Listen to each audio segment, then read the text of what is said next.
A woman whose name is Abhor is brought up by her father to be his lover. She is raped, so to speak. Her father disappears off the island of Ithaca. Years later, the Algerians are taking over the city of Paris. At the end of this Algerian revolution, Abhor is wandering down by the Seine. She sees an old white man, a dead man, lying in a boat. This, she believes, is her father. Abhor says the following: "The long postponed realization of my dream, conceived in the confines of the cursed, obliterated city. Hitching myself to the yoke, joining the horde of dervish camp followers and ex-whores trailing along in the wake of the North African, mainly Moroccan, infantry women and soldiers of the Legion, throwing away my useless high-heeled shoes, sinking my bare feet into the delicate ripples of the sands of what once must have been a city, Paris, lifted, lifted, thick sand dunes, walking on and on, losing myself in the desert, as if dreams were coming true.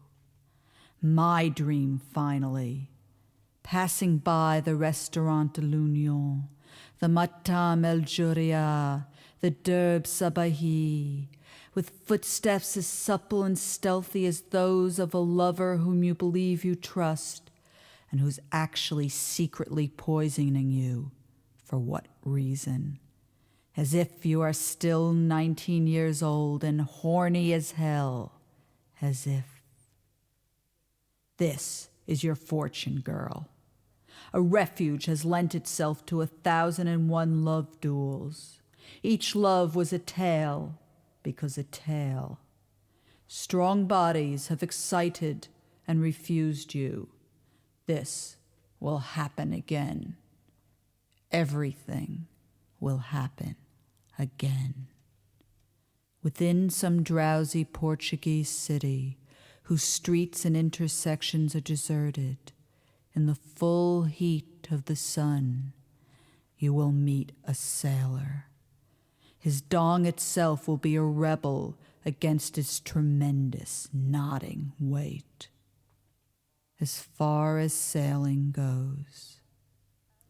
As for the victims of the negligence, boredom, and addiction of the owners, the French and the English owners who've come down in this world, as for those former owners, all humans and animals now sail over the same seas.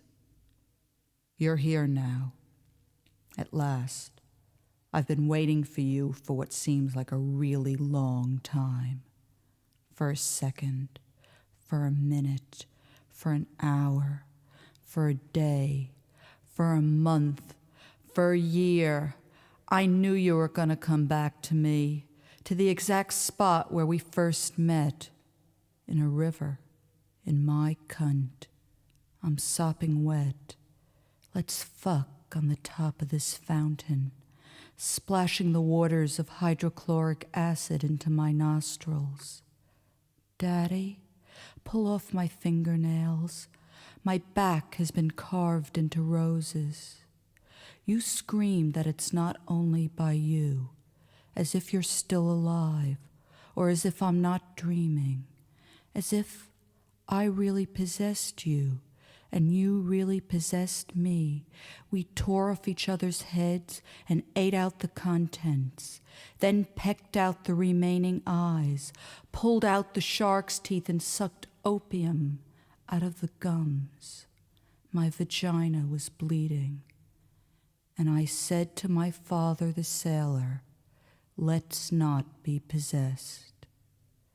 But like the rain, blood will always continue. Finally, it didn't matter, in that driving rain, that everyone was staring at us. Finally, it didn't matter that my squawks and our screeches of blood made the lunatics high up behind their asylum-barred windows mad. I alive and you dead, together will warm the bones of tombs. We together set splinters under the owner's fingernails, then lit them up. We together made their dead bodies, shrouded in soil, into our beds. Only because they're dead, they envied our love, which has been agony. We'll make the whole graveyard our playground, because we're playing with ourselves. Then there'll be nowhere left to set on fire. Soon there was nowhere left to set on fire. We wanted to travel like sailors, but we had one living body and one dead body. The graveyard perished when you were buried in it. End. But what did I have left? Is a former victim an owner or nothing? From death, the place of your death, you said that I, your daughter, would be nothing. But now my mind and the inside tips of my fingers and my lips and my mouth are blood. Here I am, Daddy, my love, waiting for you to come. When I woke up out of this insane dream, I realized that Daddy's dead body, Daddy, was lying in some lousy Algerian hospital for the dead. Stinking flies were probably eating it up. Why'd he kill himself? My partner asked. My partner looked dead himself. Why's anyone kill herself? Free of my dream, I shrugged. I don't know. If anyone knows, you know. I examined my own blood. He'd been trying to kill himself for a long time. It had taken him a long time, because he was a tedious old fuck. Christ.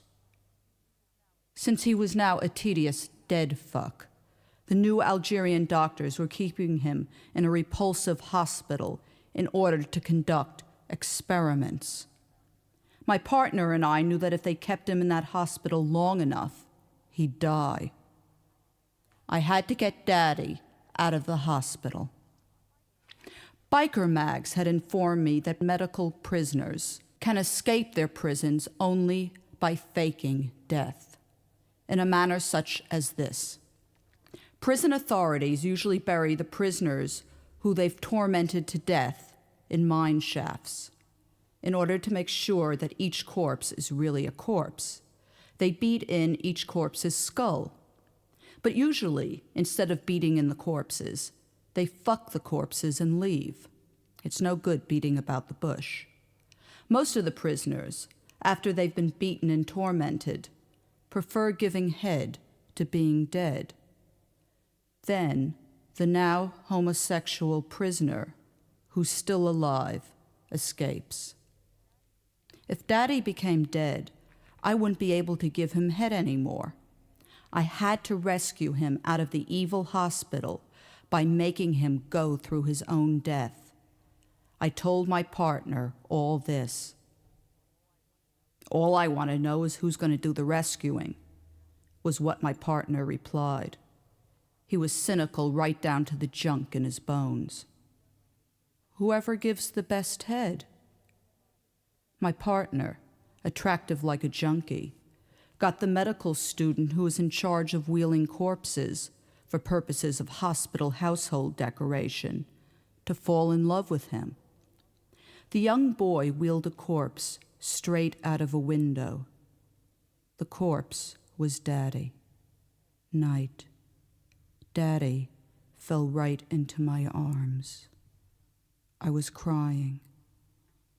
In the nightmare of my mind, I desperately clung to that body as if it was alive. Like a shipwrecked sailor, I desperately clung to life. My partner was no better, junk to the gills, but still human, not fish enough to swim through the depths of dreams.